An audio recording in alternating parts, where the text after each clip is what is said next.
ஆட்டி உயரமுடைய கட்டுக்கோப்பான உடலையும் முகத்தில் வசீகரத்துடன் எழுந்து அமர்ந்தான் நாயகள். புகழ் எனும் புகழேந்தி கட்டிலின் கீழே இருந்த மொபைலை எடுத்தவன் அழைப்பை ஏற்றான். சொல்லுங்க மிஸ்டர் தனசேகர் என்றான் புகழ்.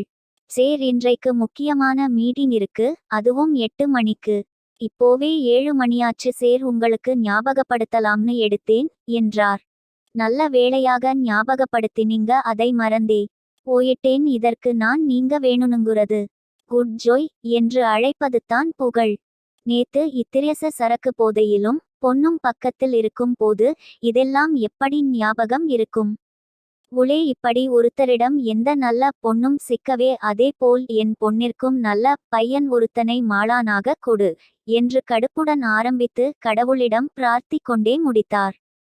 ஆனால் அவர் வேண்டுதல் இரண்டுமே நிறைவேறப் போவது இல்லை என அவர் அறிந்து இருக்கவில்லை. தற்காலத்தில் சீதையாக வாழும் 2 பெண்களிற்கு மன்மதனே மணாளனாக அமைவார்கள் என்று ஒருவருமே எதிர்பார்க்கவில்லை. பேபி எந்திரி என்று அரைகுறை போதையில் இருந்தவன்ன எழுப்பினான் புகழ். பேபி, இவ்ளோ சீக்கிரமா எழுப்புற என்று முன்கிக் கொண்டே எழுந்தான். இன்னரக்கு ஒரு முக்கியமான மீட்டிங் இருக்கு, சீக்கிரம் கிளம்பனும். உன்னோட பணம் உன் அகவுண்டிற்கு போய் சேர்ந்து இருக்கும் என்றான் மொபைலை நோண்டிக் கொண்டே. மிஸ்யூ பேபி, இன்னொரு நாள் சீக்கிரமாவே சந்திப்போம் என்று ஆடையை அணிந்து கொண்டு அவள் கன்னத்தில் இதழ் பதித்துச் சென்றாள். அவன் இதழ்கள் மயங்கும் புன்னகையை சிந்தியது. புகழ் குளியலறைக்குள் புகுந்து கொண்டான். குளித்து வந்தவன் அக்மார் பிஸ்னஸ் மேனாக தயாராகி வந்தான். புகழின் ஆண்மை ததும்பும் உருவம் எப்பெண்ணையும் கவர்ந்து இழுக்கக்கூடியது. அவனது குரலிலும் ஒரு மயக்கம் ஏற்படும் என்பதும் உண்மையே. தனது காரை கிளப்பிக் கொண்டு பலமாடிகளை உடைய கட்டத்தினுள் நுழைந்து உடைய அவன் காரை நிறுத்தியவன் லிப்டினுள் ஏறி தனது அறைக்குச் சென்றான். தமிழ்நாட்டில் முதலாம் இடத்தில் இருக்கும் ஆர்பி ஸ்ட்ரக்ஷன்ஸின் எட்டியே புகழேந்தி தொழில் ரீதியாக அவன் கொடிகட்டி பறக்கும் காளையாக இருக்கும் அதே வேளை பெண்களின் மாயக்கண்ணன் என்றும் புகழ் பெற்று இருந்தான் புகழ். தனரேகர் புகழின் தந்தை பொறுப்புகாக நடத்தி கொண்டிருந்த அதே காலகட்டத்தில் இருந்தே அங்கே மேனேஜராக இருக்கிறார். இன்றும் நம்பிக்கைக்கு உரியவராக நடந்து கொள்கிறார். நேர்மை, ஒழுக்கம், உண்மை அவர் வாழ்வில் முக்கியமாக கடைபிடிக்கும் 3 விடயங்கள். அங்கிள் போலாமா என்று புகழ் கேட்க, போலாம் சேர் என்று புகழுடன் மீட்டிங் ஏற்பாடு செய்யப்பட்டு இருக்கும் இடத்திற்குச் சென்றார். மீட்டிங் நல்லபடியாக முடிந்தது. புகழின் மொபைல் ஒலிக்க அழைப்பை ஈந்தான். குட் மார்னிங் மை டியர் என்ற ஆளுமை நிறைந்த ஒரு பெண்ணின் குரல் எதிர்ப்புறம் கேட்டது. குட் மார்னிங் மோம் என்றான் புகழ். மீட்டிங்கை சக்சஸுபாக முடிச்சிருக்க கங்கிராச்சுலேஷன்ஸ். நான் பயந்துட்டே இருந்தேன், 500 கோடி ப்ரொஜெக்ட் கை நழுவி போயிடுமோன்னு. இப்போ தான் நிம்மதியா இருக்கு என்றார் புகழின் நாய் சந்திரிகா. தேங்கியூ மோம் என்றான். நான் லண்டனில் இருந்து வர இன்னும் 1 month ஆகும். உன்னை பார்த்துக்கோ, கம்பெனியையும் இன்னும் பெரிய இதத்திற்கு கொண்டு போ என்று அழைப்பை துண்டித்தார். புகழ் வீரகதி புன்னகையை சிந்தி தன் நண்பனின் அழைப்பிற்காக காத்து கொண்டு இருந்தான். சந்திரிகா, ராமமூர்த்தி இருவரின் தவப்புதல்வனே புகழேந்தி. ராமமூர்த்தி அவரது பெயரில் மட்டுமே ராமன் என்று உன்னது. நிஜ வாழ்க்கையில் அவரும் கிருஷ்ணனே மகனிடம் தொழிலை ஒப்படைத்து விட்டு நாடுகள் கடந்து சுற்றுலா செல்கிறார். சந்திரிகா ஒரு சாதாரண தாய்க்கான எந்த ஒரு விடயமுமே பொருந்தது. அவருக்கு முக்கியமானது பணம் மாத்திரமே. மகனிடம் அன்பாக பேசுவது இல்லை. மகனிடம் பேசுவதே இதைப்போல் ஏதாவது அவன் தொழிலில் வெற்றிகளை பெறும் போது மாத்திரமே. அவரும் லேடிஸ் கிளப், பப் என்று மேல் நாட்டு வர்க்க பெண்களைப் போல் சுற்றுபவர் ஆயினும் ஒழுக்கத்தில் அவர் சீதையே. ஆனால் மகனை இரமானாக வளர்க்க தவறிவிட்டார். இப்போது இவரும் சுற்றுலா பயணத்தை மேற்கொண்டு உள்ளார். இவ்வாறு இருக்கும் புகழிற்கு உற்ற துணையாக பலவருட காலமாக இருப்பவன் ஜீவா எனும் ஜீவானந்தன். ஜீவா சிறு வயதிலிருந்தே அனாதை ஆசிரமத்தில் வளர்ந்து தற்போது தமிழகத்தில் புகழ் பெற்று இருக்கும் ஆனந்தன் உணவகத்தின் உரிமையாளராக இருக்கிறான். தமிழகத்திலே அவனிற்கு பல கிளைகள் உண்டு. மும்பை, பெங்களூர், டெல்லி இன்னும் பல நகரங்களிலும் அவனுடைய கிளைகள் உண்டு. அவனுடைய உணவகத்தில் நான்வெஜ் மட்டுமின்றி வெஜ் உணவும் பிரசித்தமானது.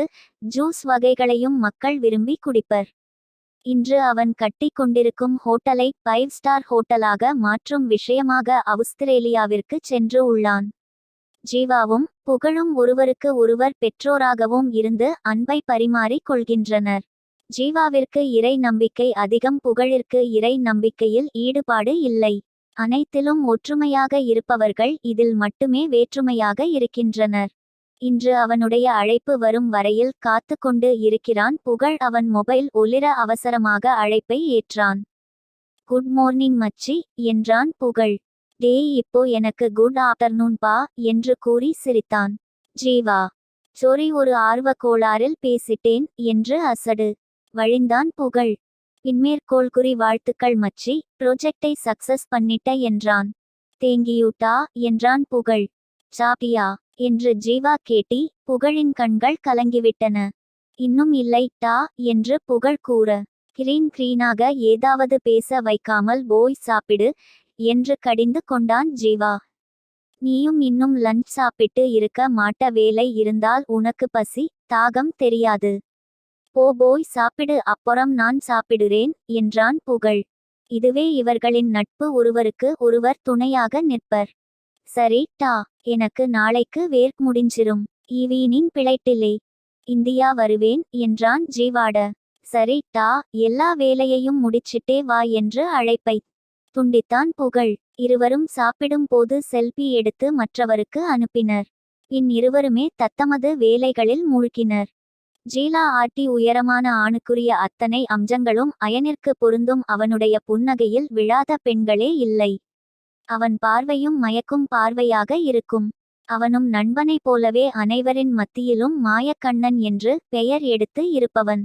அந்தி மாலை நேரம் சிட்னியில் நைட் பப்பிற்குள் கருப்பு ஜீன்ஸ், வெள்ளை மாட் கருப்பு ஜெக்கெட்டில் தன் வசீகர தோற்றத்துடன் நுழைந்தான். ஜீவா அனைத்து பெண்களும் அவன் அழகில் அங்கியவமையே பார்த்து கொண்டு இருந்தனர். அவன் நேர்கார் இருக்குமிடம் சென்றான். வட் யூ வாண்ட் சேர என்று பேரர் கேட்ட. ஸ்காட் பிளீஸ் என்றான் ஜீவா. அணை குடித்து போதையில் நடனமாடி கொண்டிருக்கும் அனைவரையும் பார்த்து கொண்டு இருந்தான்.